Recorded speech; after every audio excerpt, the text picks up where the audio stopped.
Hey there, I'm Courtney Jones and welcome to the Fox Sports Flash. First up, it's upset city, baby, in college hoops as Minnesota defeated 7th-ranked Indiana last night, 77-74. With a minute left in the game, Minnesota had a 6-point lead, but Indiana made it interesting after sinking a few clutch threes. It came down to free throws as a Golden Gopher sealed the deal after Ryan Collins made a pair with 15.1 seconds left in the game. Minnesota stepped into Hoosier territory on a 4-game losing streak and were without injured star forward Trevor Mbakwe, yet managed to pull off the upset behind a career-high 18 points from sophomore guard Austin Hollins. Thanks, Chris. It's been the biggest news in the past 24 hours surrounding the UCLA men's basketball program. Junior forward Reeves Nelson has been indefinitely suspended from the team. Now, following the 11-point loss to LMU, Reeves let his emotions get the best of him. An official statement has been released, and this is what head coach Ben Howland had to say. Quote, "This is a very disappointing situation for Reeves and our basketball program.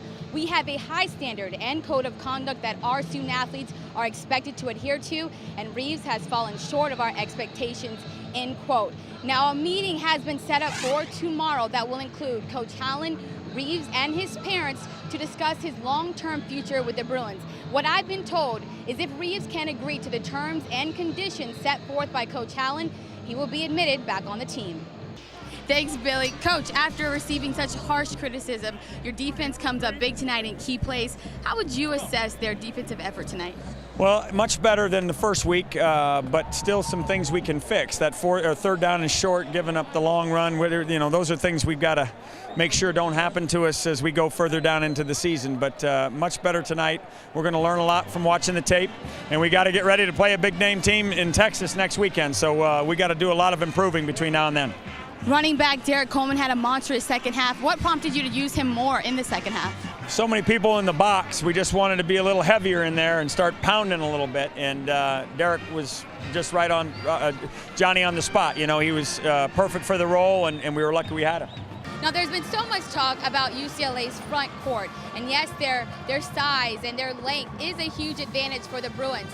But big guys are no good without someone feeding them the ball.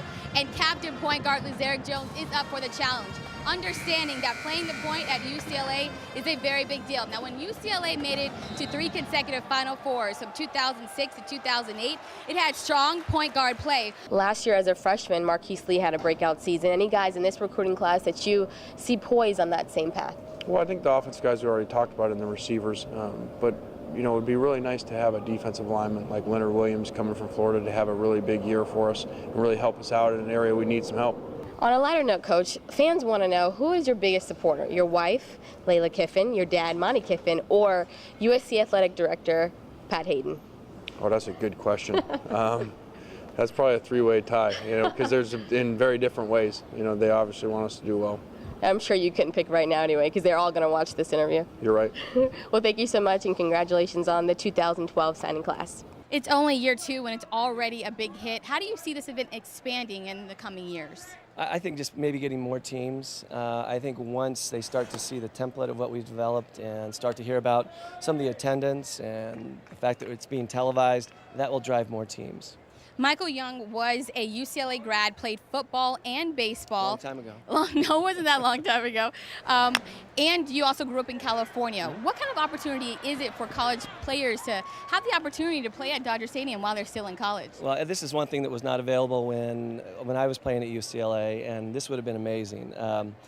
This does not happen very often. There's very few major league parks that open their baseball fields to the college teams, and so this is very special. I can't imagine as a college athlete being able to play in Dodger Stadium. Thank you for your time, Michael. Thank you. You're considered one of the best offensive minds in the game. Where does that gift come from? Well, thank you, first of all. I'm not sure where that comes from exactly, other than a lot of wonderful people pouring into me. Thanks, Joel. Exactly, here with Tyler Lamb. Tyler, great night for you. And it seemed like earlier in the season that you were looking for your shots instead of letting them come to you. How much more patient are you now when you're deciding what shots you want to take? I'm very patient now. We've gotten used to playing together. My teammates know where I'm, a factor with the ball and where I need the ball at on the court, and they did a good job of getting me the ball tonight. And my points showed it. Absolutely. UCLA is primarily known as a man-to-man defensive team, yet Coach Allen is mixing in some zone. How well are the players adapting to switching back and forth? I mean, I think we're adapting pretty well. You know, Coach Allen is he's done a good job of adjusting, and you know, like I said, I think my teammates have adjusted well, and it's helping us. On a 4-game win streak, how much has this stretch helped the confidence of this UCLA team? I think it's helped us a lot. You know, we're trying to go into Pac-10 7-5, and hopefully we can pull that off. And but right now we're just taking it one game at a time.